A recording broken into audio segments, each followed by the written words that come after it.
Good afternoon, everyone. Thank you for joining us today at the Center for Security, Race, and Rights for our final lecture series for the fall of 2024. My name is Sahar Aziz. I'm a distinguished professor at Rutgers Law School and the Chancellor Social Justice Scholar.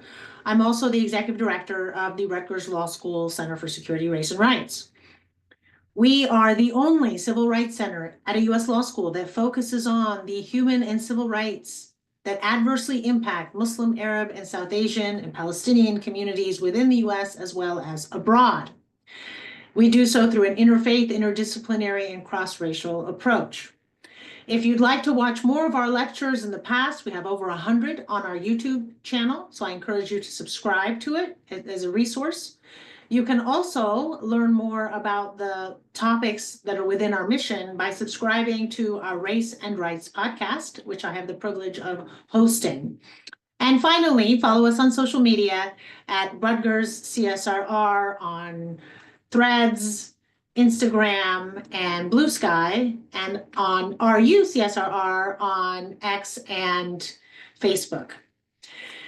It is my distinct pleasure today to be hosting Azad Essa about his book, The Hostile Homelands, The New Alliance Between India and Israel. This lecture is part of the 2024 to 2025 Democracy and Ethno-Nationalism Lecture Series hosted at CSRR that brings to the forefront diverse perspectives and the lived experiences of minorities collectively harmed by ethno-nationalism in Europe, India, Israel, and North America. Countries across the world are experiencing an alarming rise in ethno-nationalism, including in Western self-described democracies and within the United States. Expressed in racial or religious exclusionary terms, these often violent movements are led or enabled by governments as a means of scapegoating minorities for failed policies and poor governance. In the most extreme cases, these contemporary ethno-nationalist movements seek to ethnically cleanse or eliminate an entire religious or racial minority from the nation state.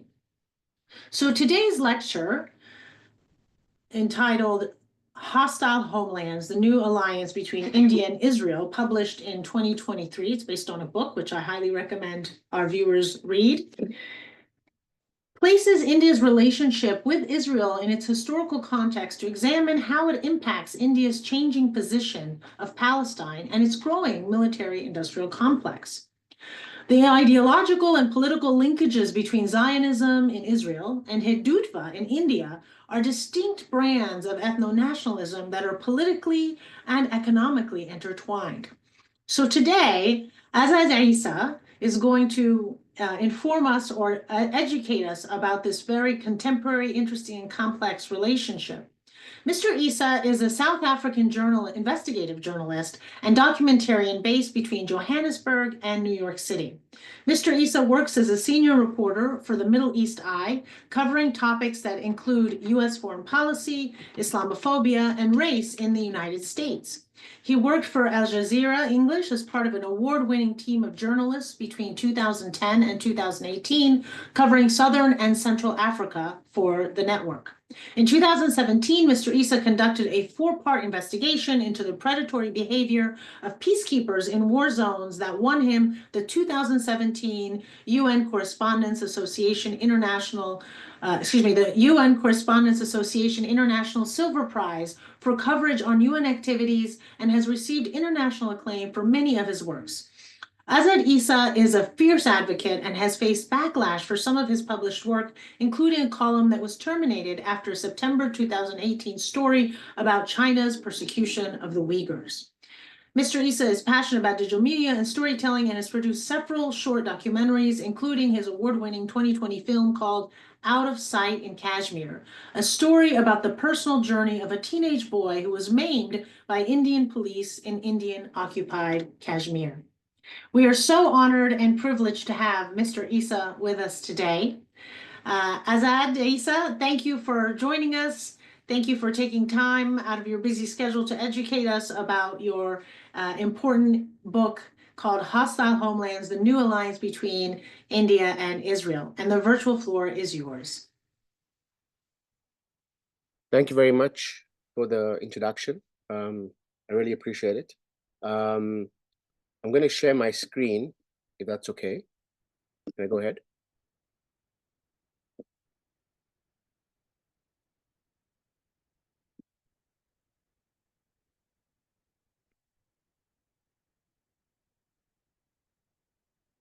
Can you see it?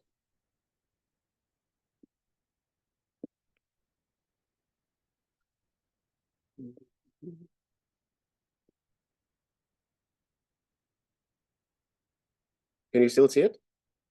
Okay.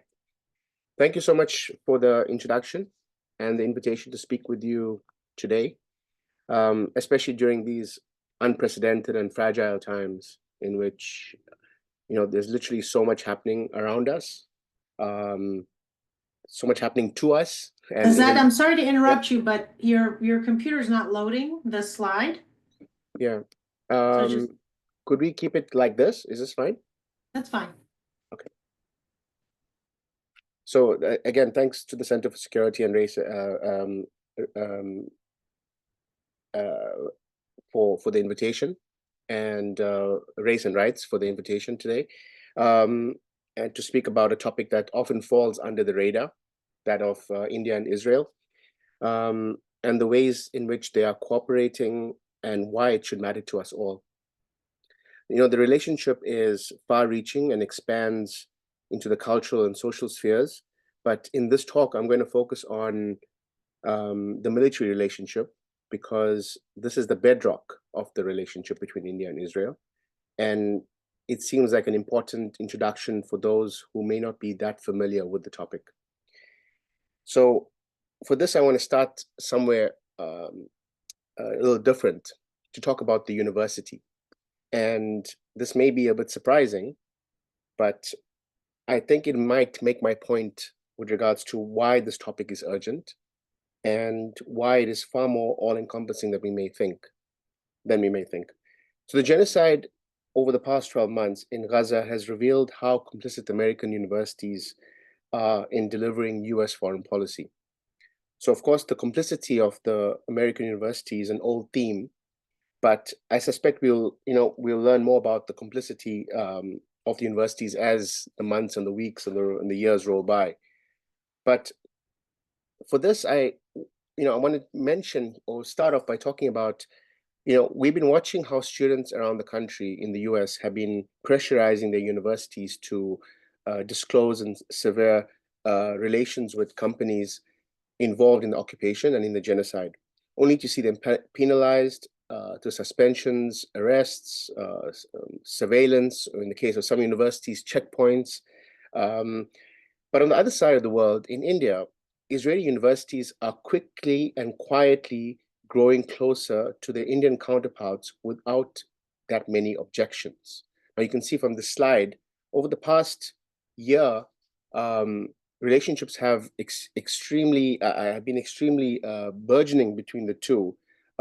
Israel is now offering scholarships, hosting summer schools, and collaborating on projects in a range of fields from agriculture to cybersecurity. Israeli arms companies, too, have been signing pacts with Indian universities. And in short, Indian universities are becoming part of the Israeli military-industrial complex, and they're doing so very fast. In other words, American power and the US narrative about democracy, the rule of law, and civilization may be unraveling at universities, and young Americans young Americans may be seeing through these facades and these masks. But parallel to the US, narrative, or the US power unraveling and US influence unraveling, across the planet, is the emergence of other actors like India, who are now building new ecosystems for the survival of the settler colony and for the expansion of other authoritarian states. So while, you are battling it out here in the US, new benefactors and new partnerships are being created, and India is increasingly becoming a salient part of that puzzle. And though there are many dimensions to the story of India's relationship with Israel, be it political, ideological, diplomatic, or cultural, it's the military relationship that ties all of these things together. And this is why I'm going to talk about the military relationship. And we start off by looking at what that Israeli-India military relationship looks like. Now, if you look at this image, we notice, or we understand that the US sends around $3.7 billion of aid to Israel per year. But it's not often the case that we hear about India purchasing Israeli weapons amounting to almost $2 billion per year. Quite simply, it means that India is both a benefactor and a sustainer of the Israeli occupation of Palestinians. Now, how did we get here? In the popular imagination, the deepening of India-Israel relations is seen as the work of Modi. You may have seen, Modi and Bibi, Netanyahu, walking on the beach, holding hands, whispering into each other's ears. And it's all true. The relationship has, accelerated under Modi and Netanyahu's relationship. But the India-Israel relationship was actually facilitated by the Congress Party, the party that had been in power for most of India's post-947 history. It was Nehru, which was India's first prime minister, who bought arms from Israel back in 1962. So the story goes that India needed arms when it went to war with China in 62. And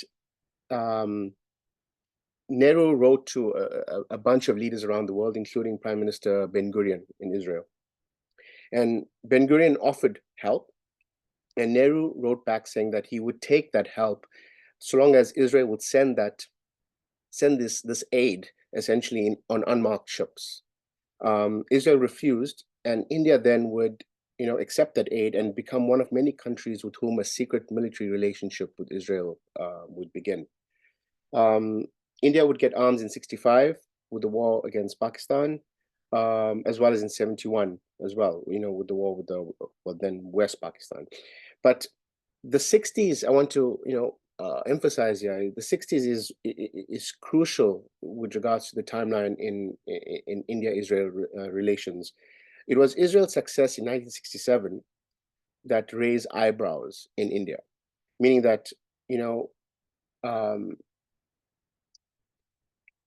India looked at Israel's victory over the Arab countries in 67 and felt that maybe they are on the wrong side. Like literally, they felt that they are on the wrong side of this dispute. And 67 is important for several reasons. Before 67, France was the biggest supplier of weapons to Israel, but the US becomes the biggest supplier after 67. Because it recognizes Israel's role as a client state in the region, right? It consolidates that.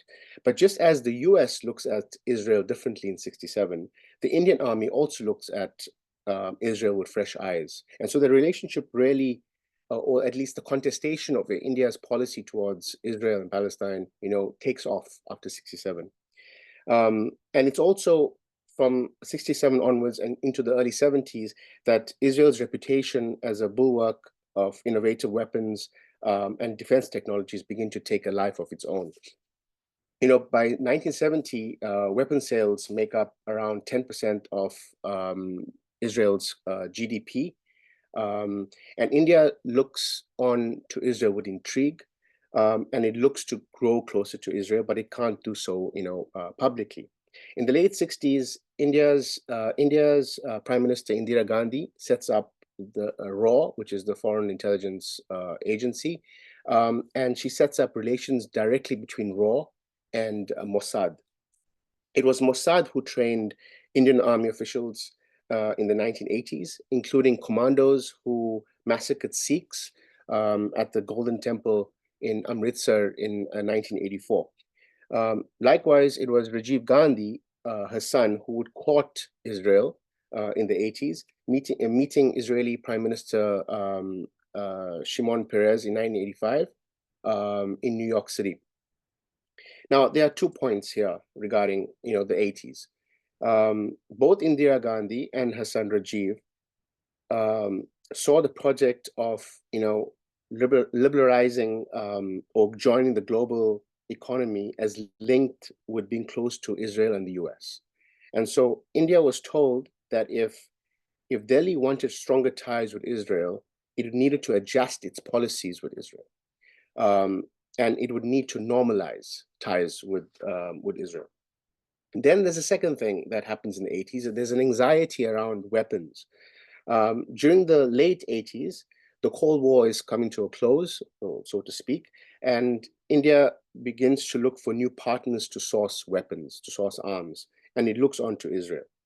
At the same time, Israel is beginning to reconfigure its arms industry, including moving towards the privatization of the weapons industry.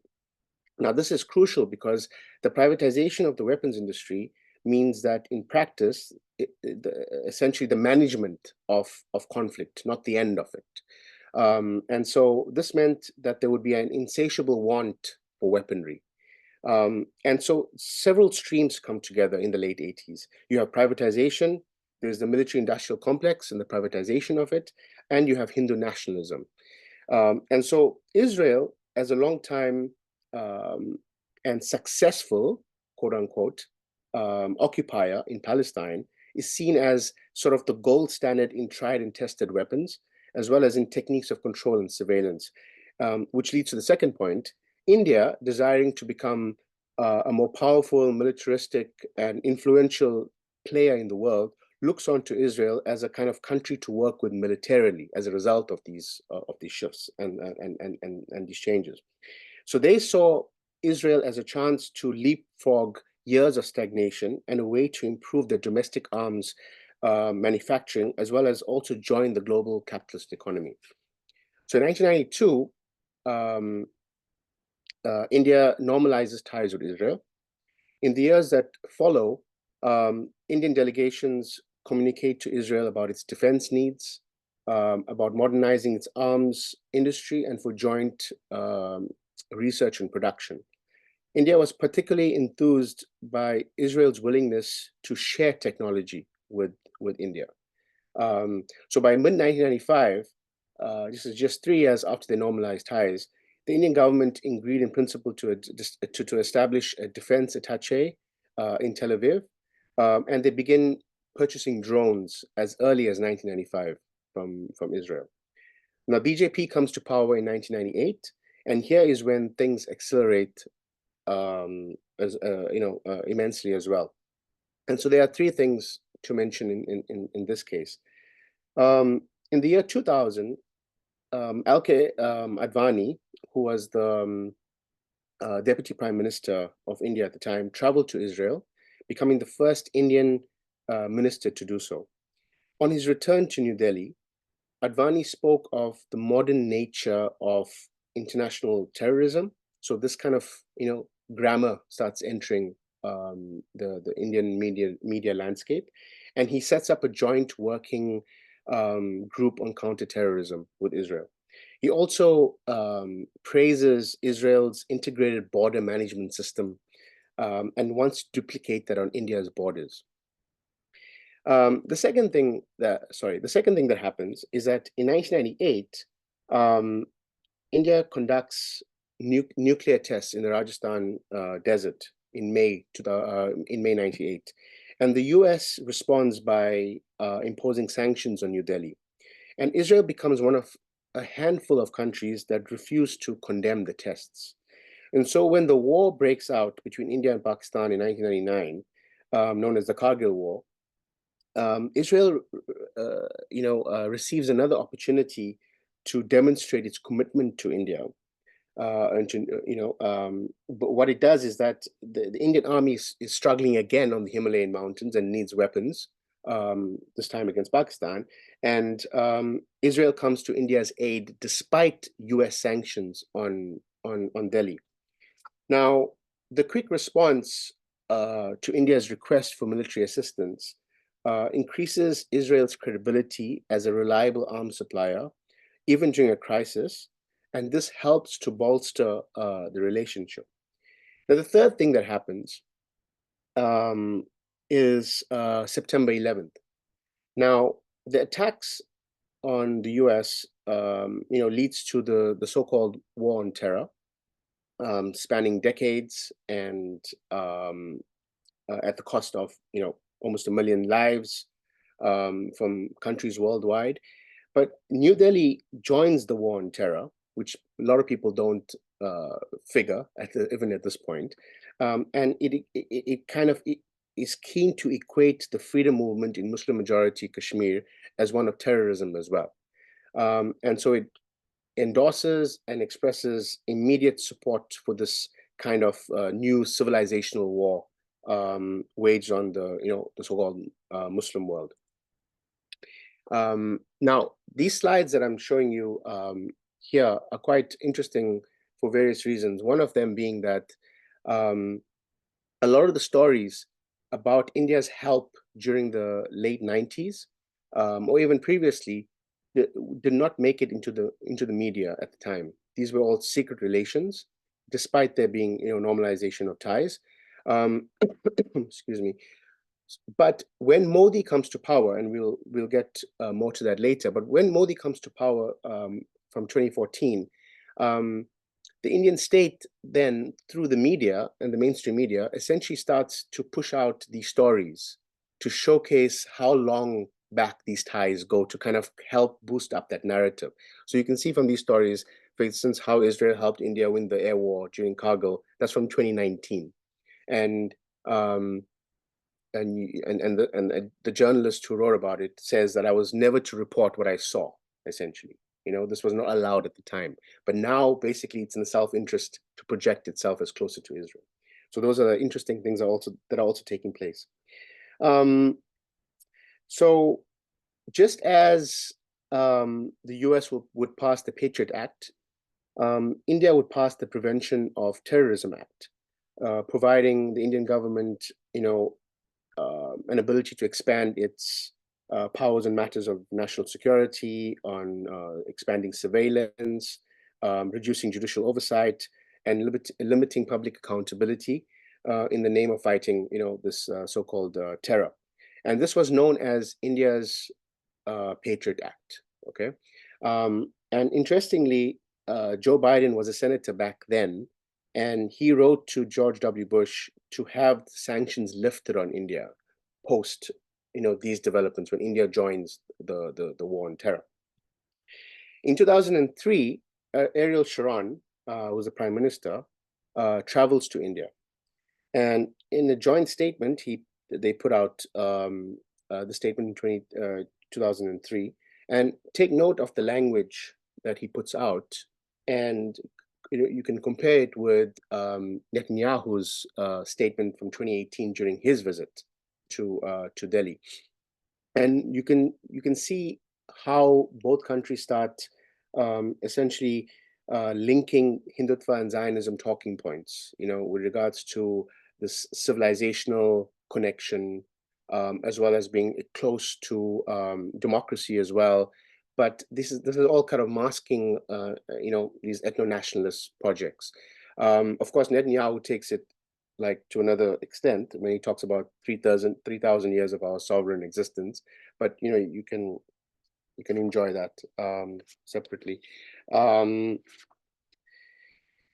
Now, what's important about that is that while people kind of ignored these developments to a large extent, some others were not really ignoring it. And this is from a conservative publication, and in 2003, and the writer says, quote, "India has chosen to align herself with the emerging pro-American bloc of the world's nations that includes Britain, Israel, and many of the former Soviet satellite states of Eastern Europe." So this is noticed at the time. So from 2003 onwards, the relationship, in terms of the military, essentially explodes. And again, this is all pre-Modi, and that's really important to know. You can see from 2000 to 2010, the relationship, increases to a large extent. It gets almost to, or reaches almost $1 billion per year, pre-Modi. And after 2008, which is when, there's a huge attack in Mumbai called the 26/11, 26th of November, 2008, in which several Israelis are also killed in the attack.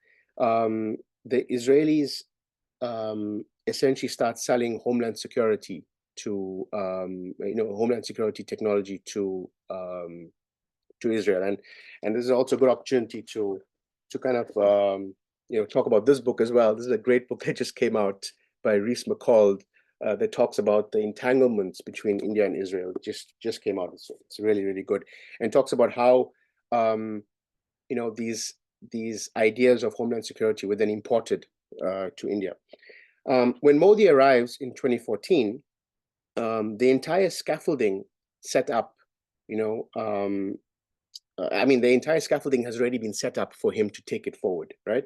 The only difference between Modi and those who preceded him was that there was a willingness on his part to be seen with Israeli leaders. And so what this means is that Modi saw Israel as a religious state without any hesitation, without any guilt. And he saw it as a strong militaristic state. And essentially, he wanted to emulate that. Now, from this slide, you can see the kind of weapons that India has been purchasing from Israel. And some of these are used, of course, within mainland India, as well as in Kashmir. And you can also see the type of weapons that India has started to produce, essentially, in India. So meaning that they're co-producing. And actually, this slide is a little outdated because there are some of the items that they were purchasing that India is now co-producing. And so we go back to the original thought of the early 90s, where India was extremely buoyed by Israel's willingness to share technology with India. And it's basically about this. It's for the Israelis, it's essentially expanding the market and also finding cheaper forms of labor to do the work. And for India, it's about trying to create their own military-industrial complex domestically. So under Modi, between 2015 and 2019,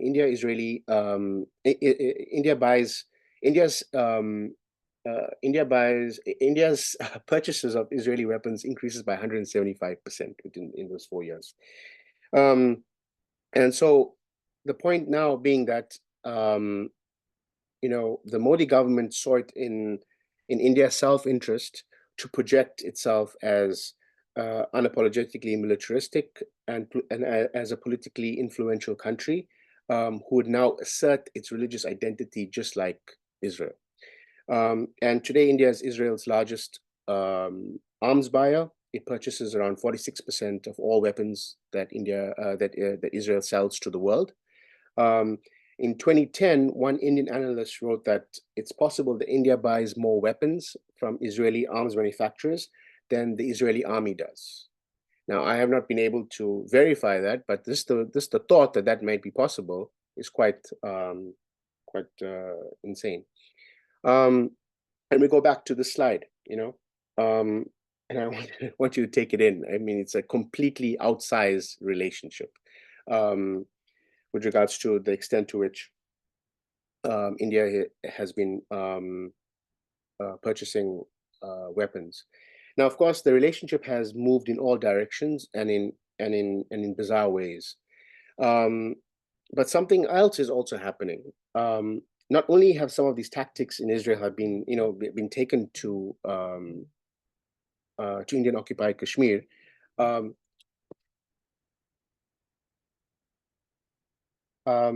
but essentially the methodologies, have been taken as well.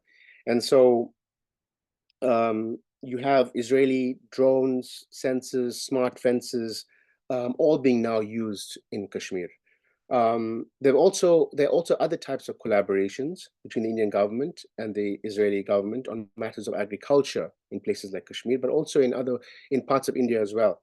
Now, we know that the process of ethnic cleansing and the erasure of indigenous people, comes through several tactics. It's the destruction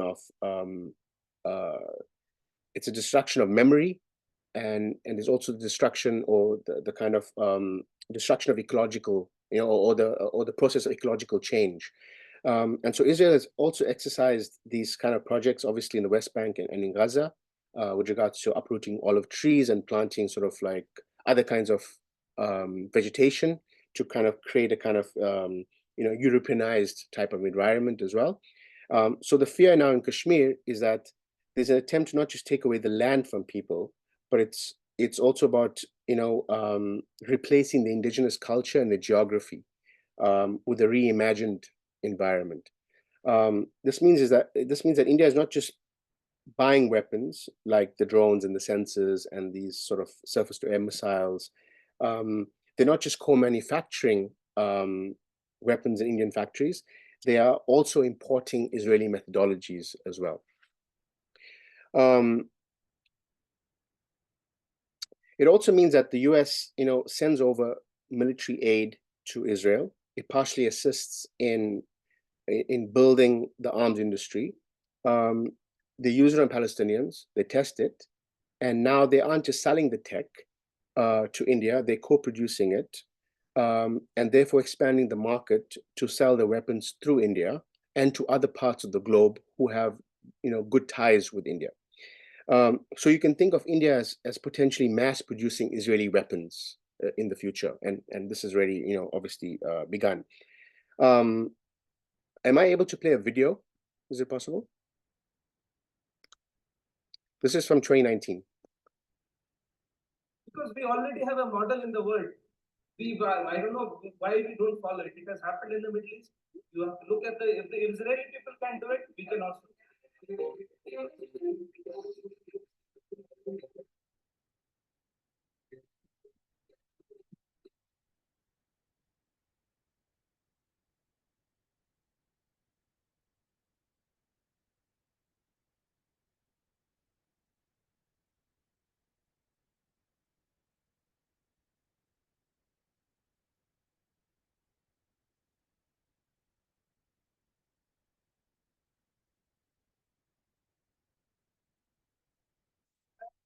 Going to happen.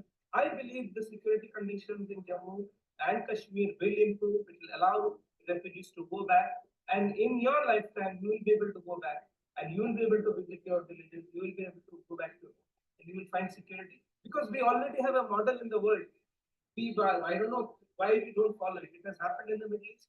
You have to look at if the Israeli people can do it, we can also.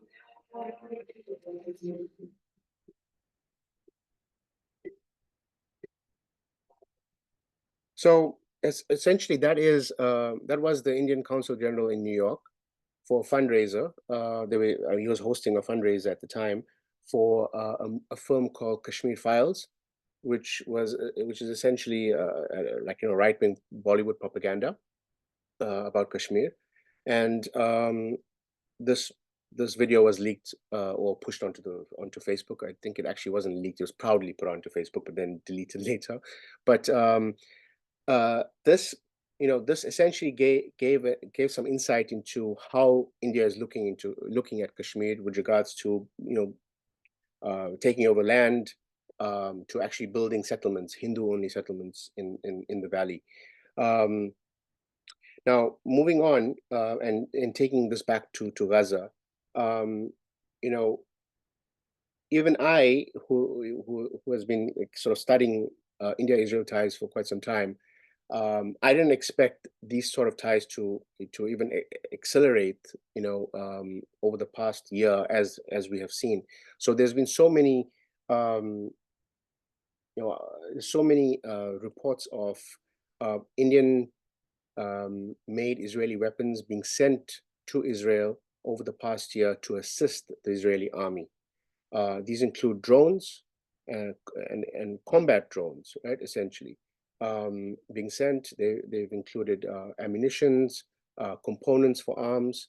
An investigation we did sometime in November, we found that an AI weapon system co-developed with India is now being used in Gaza as well. So the relationship has really escalated, and it kind of has also revealed itself in the ways India has behaved at the UN. So India has originally refused to support the ceasefire. It subsequently did so. However, it has not backed any kind of arms embargo on Israel.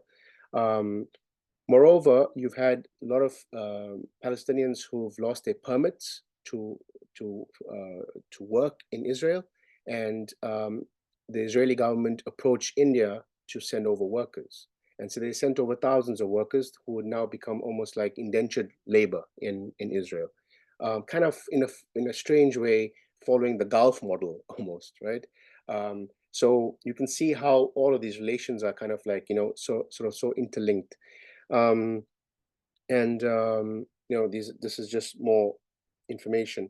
But other things also happened after October 7th, and that India became one of the central nodes of disinformation that helped pave way, or try to create or manufacture consent for this genocide. Influencer after influencer, mainstream journalists, media houses helped demonize Palestinians. So much so that these materials in India or in Indian social media would then intersect with right-wing commentators in the US, like Ben Shapiro, for instance, who would be like retweeting it. So many Indians have come on board as major supporters of Israel because the government has created a narrative that the modernizing project, which we go back to the 80s, right, about joining the liberal economy, about privatization, the modernizing project in India is linked with being partners with Israel. And so that they both face similar enemies or the same enemies, which is Muslims. And so that ultimately this is India's war as well. Of course, India is run by a right-wing Hindu nationalist state who seeks to turn India into a kind of version of Israel. Narendra Modi looks at Israel as an ethno-national state that he wants to emulate. So, finally, we know how hypocritical the so-called rules-based order has been or is, right, when it comes to to Palestinian self-determination and freedom. What has been arguably lacking for some years has been an examination of the rise of other actors who have been insidiously mapping their economic growth and political influence at the expense of Palestinians as well. And in the context of declining US power, it is, to me at least, especially important to know who else is not just complicit, but benefiting from the settler colonial and apartheid project in Palestine. And in this case, we best look out for India. Thank you so much for the chance to speak with you. Thank you so much, Azad. You gave us a lot to think about, and you were no doubt provocative in your thesis and your arguments, primarily because much of this information is unfortunately not available and not discussed in mainstream media. And I think it's important for those of us who are interested in understanding what happens abroad, how that affects the civil and human rights of Muslims or South Asians, whether they're of Pakistani origin, of Indian origin, whatever their religious background is, as well as Palestinians. So I'll start by asking a question that really seeks to unpack one of the arguments you made, which is, at what point and for what reasons did the relationship between India and Israel become one from utilitarian for purposes of purchasing and selling arms, so economic primarily, but also military interests, to ideologically based, where you see this convergence of ethno-nationalism.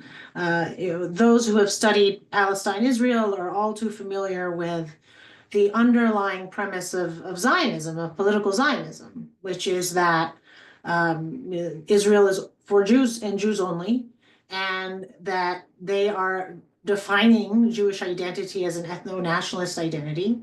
And if you don't belong to that singular exclusivist ethno-nationalist identity, then you don't belong in Israel. And that then justifies all sorts of human rights violations and civil rights violations, depending on whether you are Palestinian with an Israeli citizenship or whether you're a Palestinian that is occupied militarily by the West Bank or currently experiencing what many international legal scholars believe is a genocide in Gaza. But India is is a lot more complicated in terms of its history because, as we know, it was quite secular and quite inclusive. And my understanding, and you can clarify this, is that earlier in its creation, after being occupied by India, excuse me, by Britain, that India in particular was seeking not to be a religious state or a state only for Hindus. And yet now we see that that has become the official motto, right, of the BJP and of the prime minister, of this kind of Hindu nationalist official state policy. So again, correct me if I'm wrong in my assumptions, but when did this start happening and why did it start happening? So thank you for the question. Yes, I think many of these, much of this discussion is not something that you would find in the mainstream, partly because Perry Anderson, the historian, talks about the idea of the Indian ideology, the idea of what it means to, what it means to be Indian, and what India means to the world also, or how India projects itself to the world. And so when we think of India, jokes aside, we're thinking about, cuisine, we're thinking about yoga, we're thinking about Gandhi, we're thinking about Bollywood. These are the associations that have been created by India itself, but also as an act of soft power, as well as, by the West in terms of the orientalization of that place as well. But there's also another element to it, and that is, as part of that soft power, India also projected itself as anti-colonial for a long time, while simultaneously, imposing an occupation on Kashmir, for instance, or having special army laws in other parts of the country, whether it is in the northeast, for instance, or even the idea of it like, like, so essentially when you go back to the original, the original story of partition, people understand partition to be, the subcontinent splitting, and then you have this major violence that takes place and 1 million people die, and there's this problematic state called Pakistan, and you have this secular state called India. And actually, it's a lot more complicated than that. India had to be pieced together, had to be pushed together. Kashmir had to be taken, special army laws had to be imposed in other places to make sure that they become part of the whole. Hyderabad had to be annexed. There's all kinds of things that are sort of minimized, in this narrative. And part of it is to do with India joining the non-aligned movement and projecting itself as, pro-Palestine and anti-colonial. And of course, it's hard to tell to what extent Indian figures like Gandhi and Nehru were genuine about some of these things. But when India becomes a state, it becomes a state like any other state, but it continues to project its foreign policy as a way of being based on a moral impulse. And that's the difference. Everybody else is seen as, working with realpolitik or just following a realist, a realist foreign policy. But with India, whatever it's doing, it's to do with some kind of civilizational, story, some kind of, moral, as I say, moral impulse, right? But there's a utility in being pro-Palestine, I argue, and there are others who have done so as well, in the late 40s, meaning that when India becomes a state, it looks at Israel and sees, well, Israel is a state after, right? In 48, India comes in 47, but India looks at Israel and sees a state that is very small, and it's, in the greater Arab neighborhood, and it looks at the Arab neighborhood and realizes it needs oil, it needs energy. So it's already in its self-interest to be closer to the Arab world. Secondly, it knows that the Arab world is well aware of what's happening in Kashmir, and it does not want the Arab world to move towards the Muslim state of Pakistan. It doesn't want the Arab world to move in that direction. The third thing is that India is also quite sensitive with regards to it having been against partition of Palestine. And so to essentially just recognize Israel too easily, right, and be close to Israel, it would kind of minimize its opposition to partition as well, right? So it'll mean like, giving Pakistan a lot more validation in a way. Anyways, what I'm trying to say is that it's self-interest from the start to be seen as pro-Palestine, but there's all these things that happen in between that showcase that it's inching towards Israel, but it neither has the political capital to change, or nor the confidence to do so, or the economic plight, economic strength to do so, because of, as I say, it needs oil, it needs the energy, it needs these relations. But as the years go by, that dynamic starts to shift, it starts to change, and there's a lot more contestation within India to become closer to Israel. Now, your question, and I liked how you framed it as well. It's like there's a utilitarian element to it in terms of like we want to have military ties and we want to have these sort of we want to be closer to the global economy and all of those things.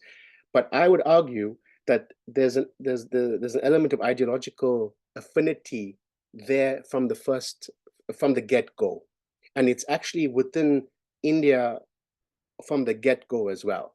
So Muslims are not necessarily, equal citizens from 47 onwards. From the get-go, there's this sort of soft Hindu nationalism that exists in India throughout India's history, post 1947 history, but it accelerates, of course, in the 80s and the 90s under the Congress Party, right?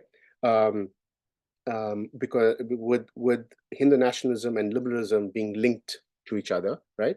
And Modi then builds on that and takes it completely forward. So you could say in a way that if you wanna divide or create when's that line in which that ideology comes to fruition to a large extent, I would say it's after 9/11 to a large extent also, because suddenly you have this global sort of outrage towards, or the creation of this racialized Muslim, right, after 9/11. And India buys into that, essentially. It buys into that, and the Congress Party is part of that, and it continues. But it also has a kind of,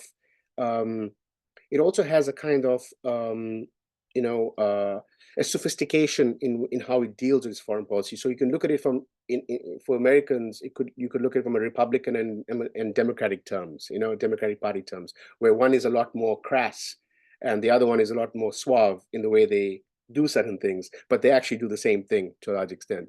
And so, yeah, so that's essentially it. From 2014, it becomes almost like state policy in a way. But prior to that, there's already a move that's pushing India into this ideological, because the ideological element is actually the glue, that sticks it together. Thank you. That's really helpful. And I will encourage people, if you haven't had a chance to read AzadEssa's book, it's called Hostile Homelands, The New Alliance Between India and Israel, for more details. And I can't help but plug in my book because you said racialized Muslim identity. So I spent quite a bit of time writing about that in The Racial Muslim, When Racism Questions Religious Freedom, looking specifically at the US context. And then finally, I will also encourage folks, if you haven't had a chance to look at this newly co-edited book by me and John Esposito, Global Islamophobia and the Rise of Populism. And on that note, we were lucky at Rutgers Newark to have one of the nationally known scholars on India, Professor Audrey Trushke. And we're delighted to have her here. She asked a very insightful question, which is, how do you see India's increasingly close ties with Israel and endorsement of its colonial project to relate to the Hindu nationalist penchant for appropriating the language and the claims of decolonization?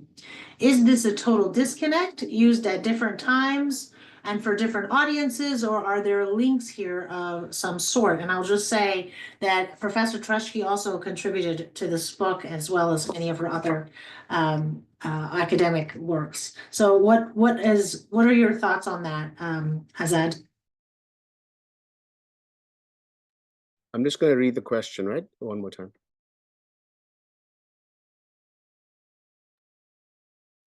While you do that, I'll just tell the audience, I'll just show the book again, Hostile Homelands, the new alliance between India and Israel is Azad Issa's book that came out in 2023. Thanks for the question, Professor Trishke. Yes, it is tied.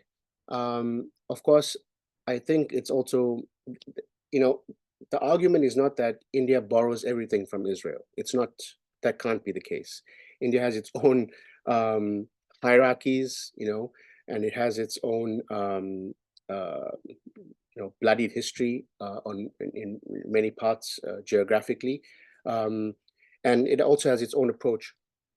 So with regards to this, there is a connection, and especially this connection is seen in discussions in the diaspora as well, where you see this idea, and it's not limited to the diaspora, Indian diaspora in the US, but there is this idea of this idea that India was not properly decolonized in 1947. There's a bunch of Western aligned elites took over, and the proper India was a Hindu state, and we want to return to that. And so with Israel's with Zionism, alluding to a question of civilization, and having this civilization being contaminated by outsiders. India has that narrative as well. And so, of course, it makes no sense, but at the same time, it is used in a way, in very nefarious and insidious ways as well, and also in a very confusing manner, because it's also a case of like claiming that people who converted in India, you either argue that they converted like with mass conversions, which is in many ways debunked, and at the same time you're saying that okay, they converted, but you're also saying that they're not from here as well, they're outsiders as well. So it's obviously contradictory, and so a lot of these ideologies are essentially contradictory in nature, and they are used, as you say, for different audiences and at different times, to make a very particular argument. And so if you listen and continue to listen and just probe, the argument actually falls apart ultimately.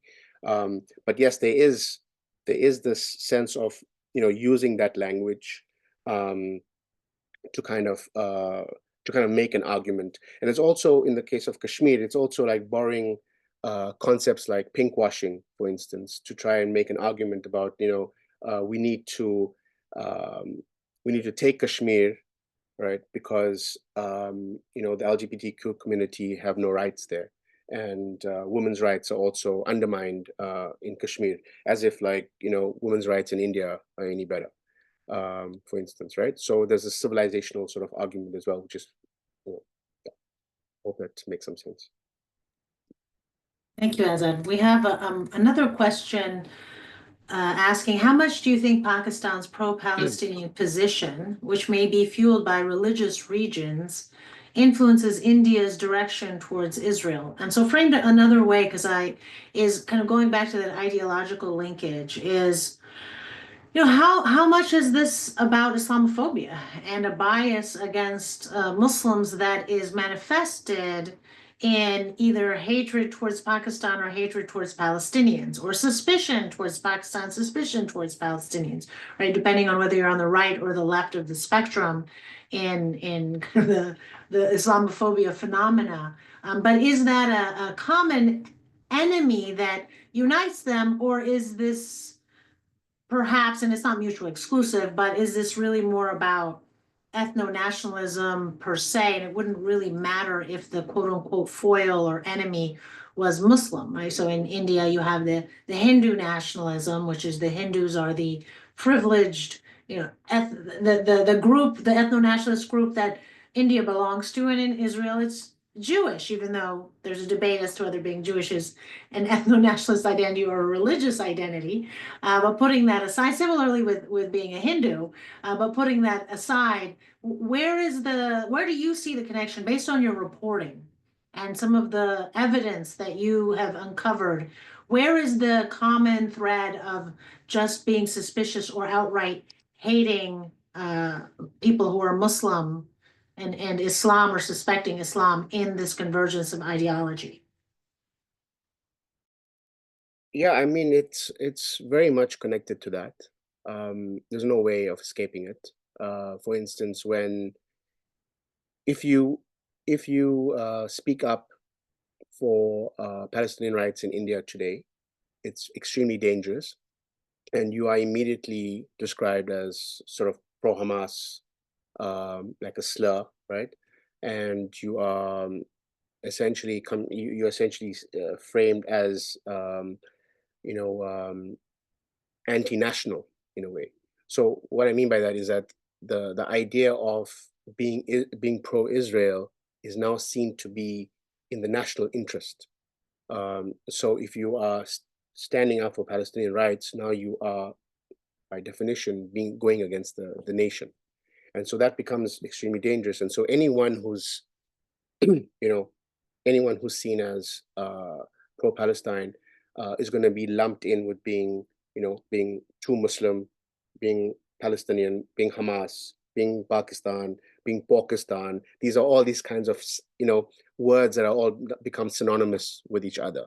And you can also throw in like leftist Marxist as well in there. Like it's just like it just becomes like a free for all in terms of the labels. But yes, the Muslim element is as I said earlier, like the glue that sticks these things together, and it helps with the fomenting this ethno-nationalist identity, right? Like so with when it comes to Israel, you have the idea that you could be a Palestinian with Israeli citizenship, but you are not part of the Jewish nation, right? You are outside the Jewish nation. You could have citizenship, so it means that you are at best a second-class citizen, right? And if you are a Palestinian living in the occupied West Bank or in Gaza, you are not even that, right? You are just an expendable, right? Now, in the case of India, you are, if you are a Muslim, the way it has now gone, or what it has become, is that you are also not part of the nation anymore. You are an Indian Muslim, you are a citizen, but you don't form part of the whole. So that's kind of the similarity, and that is now with things like the Citizenship Amendment Act, and in conjunction NRC, that makes like religion fundamental, to being a citizen. So like if you don't have the documents to prove that you are a citizen in India, if you're Hindu, and if you're a Christian as well, at this point, you'll be fine. But if you're Muslim, you could be deported essentially, right? Because you're essentially you're an outsider by definition. So yes, there is that. In terms of the direct question about how Pakistan's pro-Palestine position impacts India's position to Israel, it's sort of counterintuitive in a way, because Pakistan was closer to the US for a long time, right? And it was actually India trying to prove itself as pro-Palestine to sort of beat Pakistan, in terms of the relationship with the Gulf or the Arab world. Like it was to kind of project itself as we are closer to that. And there's also the relationship with the pan-Arab leadership as well, like Gamal Abdel Nasser, right? Was seen as like part of a more secular whole, right? It's not about being Islamist or being Muslim, right? There was like all of these connections. But at this point, I don't think Pakistan is important to India's connection to Israel. Besides that, it's working with Israel to make sure that Pakistan is eliminated as a threat, essentially, to it. So I don't think it's Pakistan's pro-Palestine position, which is not even that pro anymore. It's kind of like very weak. And the Gulf countries, especially Saudi and UAE, have been trying to get Pakistan to actually normalize for the longest time, right? So yeah, that's an interesting thing, and it's also obviously complicated and layered. It is very complicated, something we can't do justice to in 1 hour, but hopefully it will at least cause people to start wanting to learn more. Hopefully read your book, read some of your articles, and learn more from the variety of scholars that work on this issue. I want to end with a question that brings it back to the United States. And we've had some incidents in New Jersey, for example, where during, I believe it was an Indian Independence Day parade or some parade that was celebrating a holiday related to India, where a bulldozer was in the parade. And similarly, in a separate incident, a bulldozer was driven around the parking lot of a mosque in New Jersey. And there were other incidents, and many Muslims in Pakistan, in New Jersey or in America, who are either of Pakistani national origin or of Indian national origin or of other South Asian national origin, felt very threatened and very personally offended, and saw that as an act of Islamophobia. And so that created some news coverage about this rise of Hindu nationalism in India, but also how it has been transported and imported into the United States, at least within the South Asian American communities, and arguably perhaps now expanding into mainstream.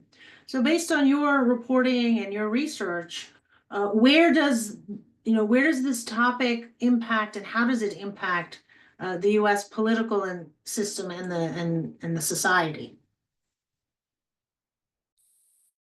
Yeah, that's a great question, and there are scholars like Professor Trushki, who has also been working on some of these things and also been attacked tremendously for raising these issues, right? And I think that's part of the answer. One of the things that happened, again, it's a big question.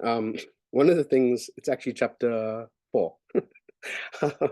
One of the things that happened in the early 90s was that you had an increasingly wealthier Indian American community that had been here now for 20 or 30 years, seeking to gain more influence in the political system in the US. And so they looked at Jewish Zionists, they looked at AIPAC, they looked at things like the AJC, they looked at ADL, and they thought, how can we replicate this? And so Israel has been looking to get India on board for several decades to try and normalize, to create better ties, because you get the so-called biggest democracy in the world to be in your corner, and you bring the entire global South, or a large chunk of the global South, with you. You must remember, India was part of the anti-apartheid movement, right? And so suddenly, if you have India endorsing Israel, it's really a big hit. And that's also kind of one of the answers to, I think, Angelina's question about the global impacts of Indian universities, doing these research collaborations, that you start expanding the pool, you start legitimizing, you start validating, right? And I mean, that's just the soft impacts of that. But so what happens is that the Indian community, or the Hindu nationalists in the US, start building these ties, and these ties, they start linking their relationship with Israel, with the Zionists in the US, and they start kind of duplicating and replicating their methods. And so they start looking at curriculums at universities and schools to look at to go after maps. So a map of South Asia, they want to rename India, right? Just as you would have, like, Netanyahu putting up a map saying that, this is Greater Israel and whatever. This is the kind of agenda. Then they would also try to tackle universities in terms of trying to suppress speech. You also have a lot of Indian investment in universities and centers to sort of dictate, what kind of narratives are pushed out. So there's a lot of symmetry regarding that. Then you have a lot of the first internships for young Indians in the US was arranged in Congress, was arranged by AIPAC or former AIPAC officials. Okay, and so this is the closest of the ties, and crucially, just as you had, the Jewish community, the Jewish community is obviously a diverse community that does not only comprise of, Zionists, right? But what the APAC and ADL and these groups did was that when you speak about Jews or the Jewish community, necessarily meant Israel, right? And so they kind of conflated the two directly, right? It was like so in the Indian case, when he spoke about India, it meant Hindus. And so it meant that if you're a Muslim, you're either from Pakistan or Bangladesh or from somewhere else, right? So they managed to do something similar with that as well. And so you get to a point now where the Indian community or Hindu nationalists in the US are very wealthy, many of them. They're upper caste as well, many of them. And so there's a kind of entitlement that they have built up, as well as an arrogance, to be quite honest. And there's this, they are also involved in local politics as well as national politics. You think of people like Ro Khanna, Jayapal, you have other people running, in state races, etc. So much so that in a place like Edison, where you have a bulldozer go through the streets and actually stop outside like Muslim restaurants, and Muslims know what that bulldozer means. Just as a Palestinian would know what a bulldozer means if an Israeli went by and stopped a bulldozer. And so much so that the council people told me off the record that they were scared to go on the record because they're actually frightened they're actually afraid of the Indian Hindu nationalist community in Edison, So it's kind of like a little mafia that's also been created. So yes, there's I know that I'm jumping from point to point, but I think what's crucial here is that when people started looking to improve or increase their political influence on the country, they also tried to tie India or India's rising Hindu nationalism and with US foreign policy, tie it as being like essentially important to each other, just like Israel is linked to US foreign policy.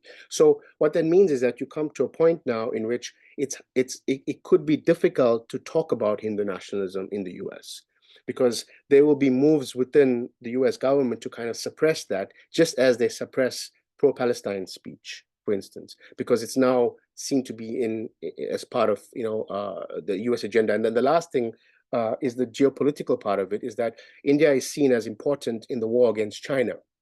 And so you see Apple now producing iPhones in India, right? And so while all these supply chains are now trying to be pushed towards India, India is not China, it's not going to be the same, right? But they're trying to do so. And so when you try to do that, it kind of creates a need where India becomes a situation where India becomes a lot more powerful also in leveraging these things and making sure that certain conversations are not had. So these are some of the dimensions, essentially, in the US.